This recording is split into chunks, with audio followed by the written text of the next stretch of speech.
Hi friends, welcome to my channel. ఇవాళ మనం చేయబోతున్నాం ఎంతో సింపుల్గా రెడీ అయ్యే కాకరకాయ పూర్ణం. స్టార్ట్ చేద్దామా? ముందుగా కాకరకాయలని ఇలా కట్ చేసుకొని ఇలా ఒక లైన్ పెట్టి లోపల ఉన్న గింజలన్నీ తీసేయాలి. ఇలా లోపల ఉన్న గింజలన్నీ తీసి ఒక గిన్నెలో వేసుకోవాలి.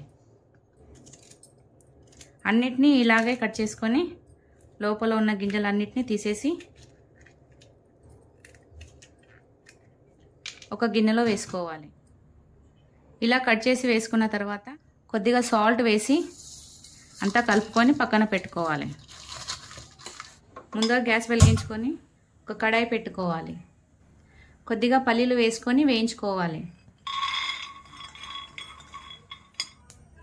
అలాగే కొద్దిగా వేసుకోవాలి. అలాగే కొద్దిగా ఎండు కొబ్బరి కూడా వేసుకోవాలి. వేసి అన్నీ కలుపుకోవాలి. వేయించుకొని ఒక ప్లేట్లో తీసుకోవాలి. కడాయిలో కొద్దిగా ఆయిల్ పోసుకోవాలి. కట్ చేసి పెట్టిన ఆనియన్ వేసుకోవాలి. అలాగే కట్ చేసిన టమాటా కూడా వేసుకొని ఒక 2 మినిట్స్ వేయించుకోవాలి. ఇప్పుడు గ్యాస్ ఆఫ్ చేసుకొని ఒక ప్లేట్లోకి తీసుకోవాలి. ముందుగా ఒక మిక్సీ జార్ తీసుకొని అందులో వేయించుకున్న పల్లీలు, నువ్వులు, ఎండు కొబ్బరి వేసుకోవాలి. కట్ చేసిన అల్లం, వెల్లుల్లిపాయలు వేసుకోవాలి. అలాగే వేయించుకున్న టమాటో, ఆనియన్ కూడా వేసుకోవాలి. కొద్దిగా కొత్తిమీర వేసుకోవాలి. 1 స్పూన్ జీలకర్ర, 1 స్పూన్ పసుపు, 2 స్పూన్ల కారం, 1 స్పూన్ గరం మసాలా, అలాగే 1 స్పూన్ సాల్ట్ వేసుకోవాలి. కొద్దిగా వాటర్ పోసి మిక్సీ పట్టుకోవాలి. ఇలా మిక్సీ పట్టి పక్కన పెట్టుకోవాలి. ముందుగా సాల్ట్ వేసి పెట్టిన కాకరకాయలని అన్నిటినీ ఇలా రుద్దుకోవాలి. 2 టైం మంచినీళ్ళతోటి కడిగి పక్కన పెట్టండి.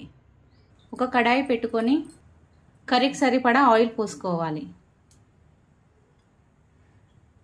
ఆయిల్ హీట్ అయిన తర్వాత కడిగి పెట్టిన కాకరకాయలను వేసుకోవాలి. ఒక 5 నిమిషాల పాటు తిప్పుకుంటూ వేయించుకోవాలి. ఇలా వేయించుకున్న తర్వాత మనం ముందుగా మిక్సీ పట్టిన పూర్ణాన్ని వేసుకోవాలి. అంతా ఒకసారి బాగా కలుపుకోవాలి. చాలామంది కాకరకాయలను కట్ చేసి అందులో పూర్ణం పెట్టి చేస్తారు కదా కాకరకాయ పూర్ణం.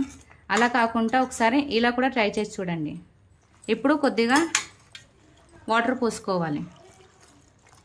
తర్వాత కలిపేసి ఒక 10 మినిట్స్ కోసం మూత పెట్టేసుకోవాలి. ఇప్పుడు మూత తీసుకొని చూసుకోవాలి. ఆయిల్ అంతా మీదకి వచ్చేసింది కదా. ఇప్పుడు కొద్దిగా కొత్తిమీర వేసుకొని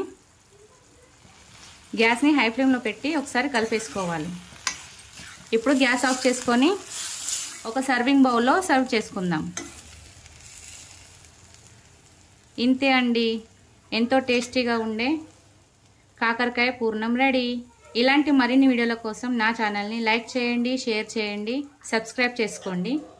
అలాగే మీరు చేసుకొని తిని ఎలా ఉందో కామెంట్ పెట్టండి.